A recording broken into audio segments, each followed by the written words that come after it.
This video is intended to describe the exotic composition of what I refer to as an Excalibur class Master Blade, or a Light Blade to be more specific. And its composition is quite vast, so this may take a while. So I advise anybody watching this to perhaps acquire a beverage, maybe even snacks, because we're getting ready for a show. All right, so first things first, it's quite exotic and quite fast. So I will start with the basic blade banding. And also, it looks like it'd be heavy, but actually it's quite light due to the fact that the high white ray intrinsic nature, the main primary blade band right there, is of such high white continuity. So it actually is deceivingly light. As an example, it twirls around very, very effectively because it almost defies the laws of nature and physics. Okay. So starting right here with the main blade band, the main blade band is a sequence of white hemimorphite and scolecite, which are both very intrinsic high vibratory output producer that emanate very potent forms of the white ray, in sequence with related chords to accelerate the frequency subcapacitated throughout the entire termination sequence like so, into the first lateral band, which is grounded into the transmutation bands that go under the hand bands, seen like so, which is ignition sequence of hematite and smoky quartz, just like so, exactly like this band right here, going on silver and brass to have the projective and receptive, or positive negative, masculine or feminine, balance the exact same sequence ignition. Coursing through here is the same exact ratio of the transportation band continuing from here, going around the main capacitor band, basically the main engine band, if you would, of smoky quartz and hematite once again, to produce a very strong transmutation and grounding of the successive yield frequency energy into tangibility for practical application of high vibratory output. So, with that being said, I'm going to go ahead and start with the main engine. As well as underneath the leather, there is black kyanite underneath all the primary wire to further ground all this excessive high frequency energy into cohesive use, so to speak, for practicality and tangibility's sake. Okay. Starting right here is a selenite bowl that broke from a previous prototype that actually has light scribe in it on both sides. Then, if I flip around in here, this may take a while to kind of describe the intricacies of all these stones stacked together in a terminated sequence. Right under there, underneath the selenite bowl, is a large apophyllite point, like so, down here. I'll have to use a pen to illustrate the intricacies due to the fact that it's so compact, much like a jet engine. Okay. This right here is white spirit quartz, a very special variety of quartz that is also known as cactus quartz, in the white variety array to kind of be the sub-engine, if you would, of this entire white ray construct premise. Then the main engine right here is a Lumerian clear quartz. This lateral band consists of Orlite 23 with smoky quartz subcapacitating that frequency, because eventually there will be a large piece of white leather as a main hood, if you would, that'll go right from here to here to completely conceal and insulate the excess white ray frequency energy, as well as being white leather will be another form of color therapy to insulate the energy as it runs through the system on both sides with the white ray, with a black obsidian star installed on the hood, as well as a golden healer moon next to it, terminated together, much like the symbol of Mother Mary in the lore of that symbology. Okay. So back to it. This right here is blue lace agate. This right here is seraphinite. This is mahogany obsidian. This is pneumite, if I get the angle right, okay. This is serpentine and nephrite jade here from the Shasta area. This right here is a stropholite, a very special variety of stone that I haven't worked with for years because it's pretty rare. It's a black-gray composition stone with zircon within it, which is a very powerful stone in its own right inside the matrix, which actually makes a very strong Earth star, Soul star buffer. So a lot of these stones will, of course, cater to the requirement of making a very powerful Earth star, Soul star engagement sequence for the entire construct's purpose. And her name is Divinity. That is the goal here. This right here is petrified wood, locally sourced here from Mount Shasta. This right here is an Argonite star cluster, another wonderful calcium-based light body activator stone in the sequence. This is a large piece of fire agate, which is a fantastic way to stabilize the fire elemental construct of the body of the lower three for very much the in-the-body experience. This right here is a synergistic combination of ruby and kyanite. So it's blue kyanite with red ruby grown into the matrix, which makes a very fantastic red ray simulation of ruby, which does not need introduction for anybody watching this, hopefully. And the kyanite will take the excess of red ray and run the current through the entire construct to make the neural pathway calibrations in real light body forging tangibility sake. Okay. Okay, I think I'm going to flip it over now. Okay, so continuing on, this right here is Prehnite, the pretty much cardinal Raphael Archangel stone, in my humble opinion. It's most intrinsically aligning analog frequency of the Raphael frequency. Very useful, obviously, in all healing modalities. This right here is Noble Elite Shungite, fantastic carbon-based black ray stone of purification. Right here is that is moss green agate. Getting ahead of myself, obviously. A wonderful water elemental stabilization ray. This right here is Holly Blue Agate, a very rare stone that comes from one mine in northern Oregon that successfully stabilizes the wind elemental composition in the auric field. Very rare, very special. This right here is a Shiva Lingam. From India, of course, it has like a very powerful microline quartz crystal structure that has a full light body Kundalini activating effect. This right here is black tektite or space obsidian, which of course hits the Earth star to the Soul star very powerfully. This right here is turquoise. This right here is scoicite. Wonderful white ray stone of very soothing to the mental spheres, as well as a nice crown and Soul star activation. Hence the utilization in bead format was so prominently called for in this composition. Okay, that right there is lepidoite, a lovely lithium-based stone of extreme soothing, the purple ray. This right here is green and purple fluorite, the stone of order in the mineral kingdom. With all this going on, all the order we can get is very essential to be set in stone. This down here is petalite, another lithium-based calming stone of the white ray, or clear ray actually, technically. This right here is charoite, a lovely violet flame stone, and a locality from Russia that's quite exotic and quite potent and quite pretty actually when it comes to violet ray stones. This right here is a smoky celestial quartz. So this in the matrix is very essential for the successful regulation of this energy output for like the highest desired output at any time for whoever is wielding or piloting this device, which actually has two regulators, which I'll get more into later, because obviously it's down the blade.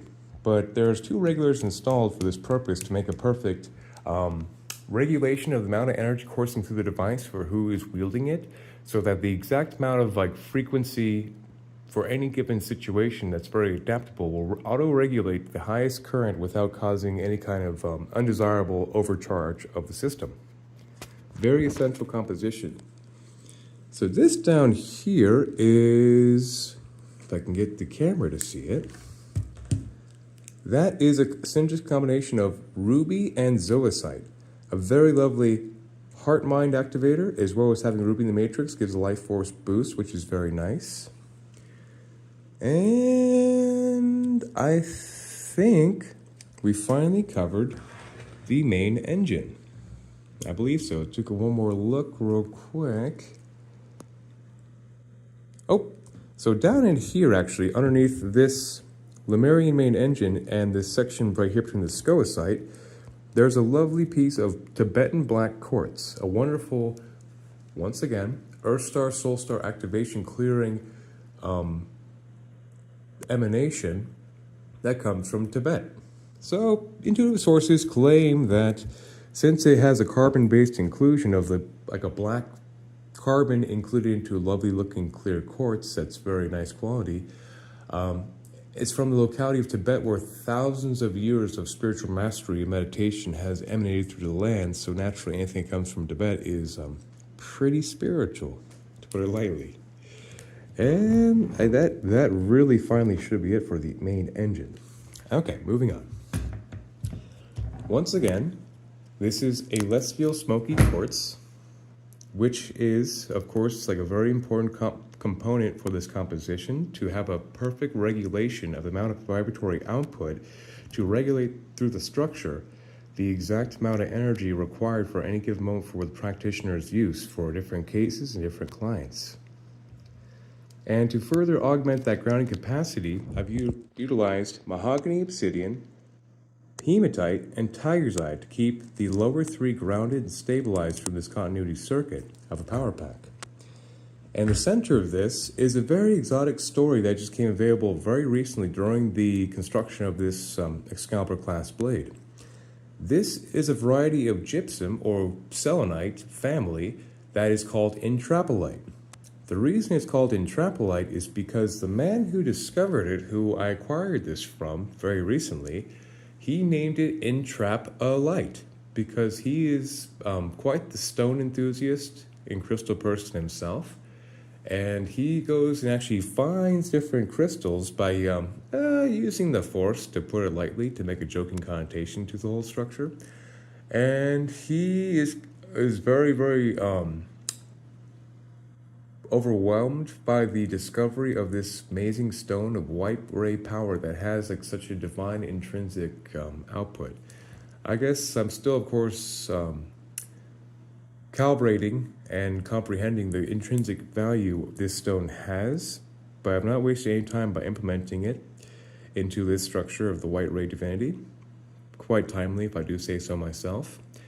And so, just like selenite, right here, obviously a staple in all light tech, is that it'll take a frequency, it will purify, harmonize, and amplify the entire output.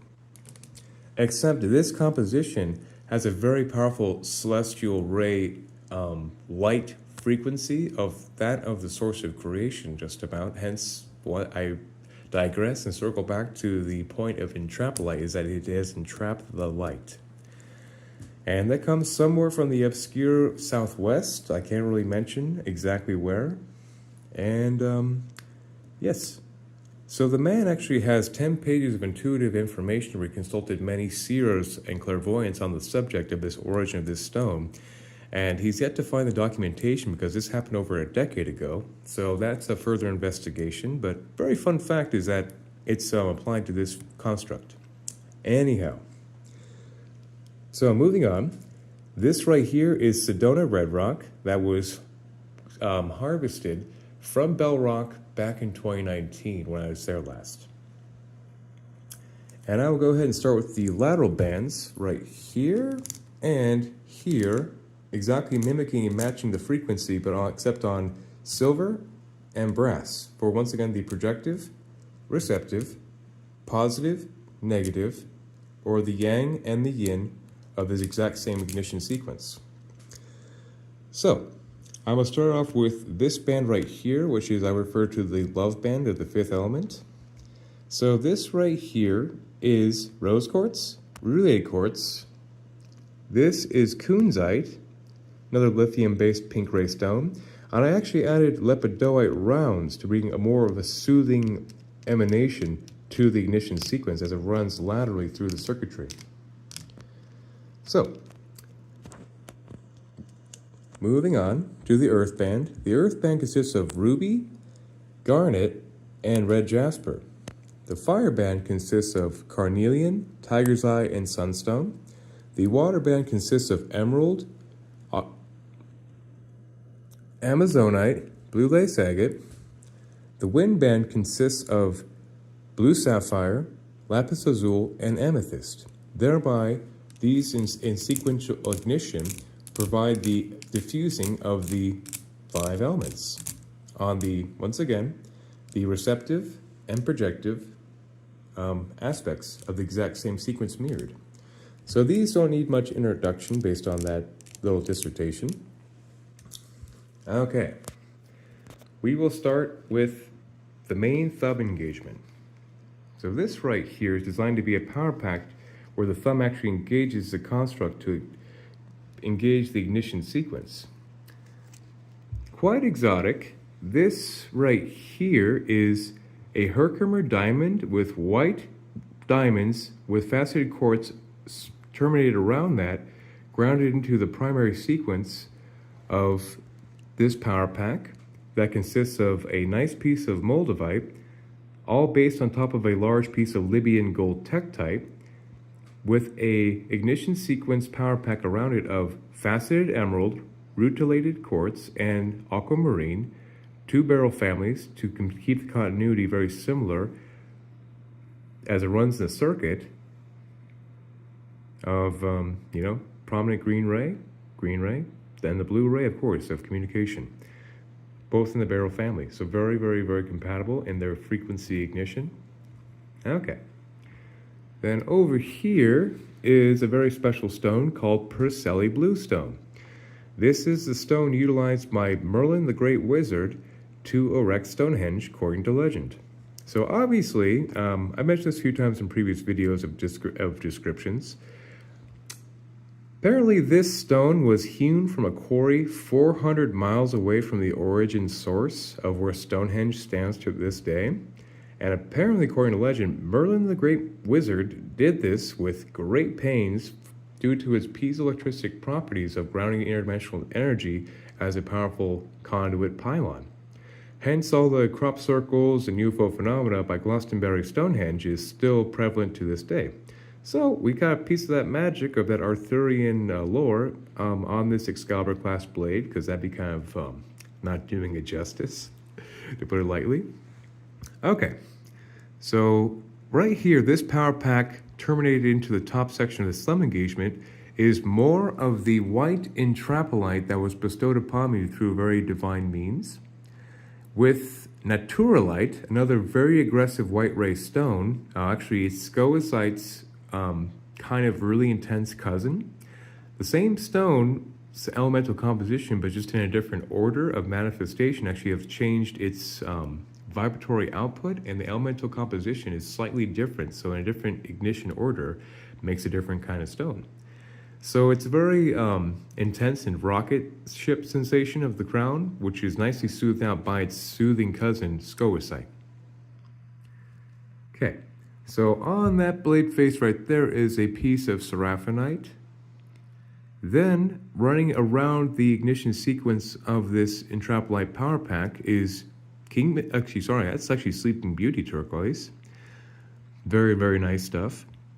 Blue sapphire and tanzanite, running a sequence between faceted quartz to really intensify the focus of the 5th ray, since this is a blade of a counselor and a practitioner who assists many peoples with the impeccability of her word. That has been designed to really enhance and intensify that capacity. Okay. Down here is another piece of that intrapolite stone right here, which I wrapped a power pack around, consisting of nickel iron meteorite, which according to legend was the metal used in the modulation of Excalibur, the ancient blade of legend, as one of the 7 metals utilized in its blade face construction. So obviously, once again, Excalibur class blade has to have some Arthurian connotations, as well as it being a space rock. that is bordered by Orlite 23 beads, actually, with related quartz to accelerate that on silver. Orlite 23 is known as the Stone of Miracles and is Canadian amethyst or Thunder Bay amethyst, and is technically the oldest true crystal in existence besides Numite down here, which is about 3.3 billion years old according to science. And very magical stuff. Auralite 23 is a variety of amethyst that actually has 23 different elements in it. We're talking gold, silver, rutile, amethyst obviously, and its composition is very, very vast, and cacoxylite is one of them. It's really exotic and really crazy stuff. Hence, it's on here. Okay. So, moving on to the blade face, we have right here a quartzite, which is a little bit of calcite mixed into quartz moon, right here, with once again golden healer quartz, a discovery in Arkansas that successfully captures the golden ray of creation, according to intuitive sources, in my own personal opinion. This right here is a labradorite cabochon. It has a lovely sheen. The camera doesn't do it justice, but the recipient will see how beautiful this really is, which is in a circuit with rainbow moonstone. Once again, you can't see its potassium feldspar refractions quite as much on camera, but it's very beautiful in person, with sunstone. So the three of these together successfully unites the masculine, the feminine, and the shadow, a kind of like a trinity aspect of the archetypes within the body of the enlightened grail being, of course, being the polarities and harmonized in the trinity. And this exact same sequence that you see here is mirrored on the other side of this light blade.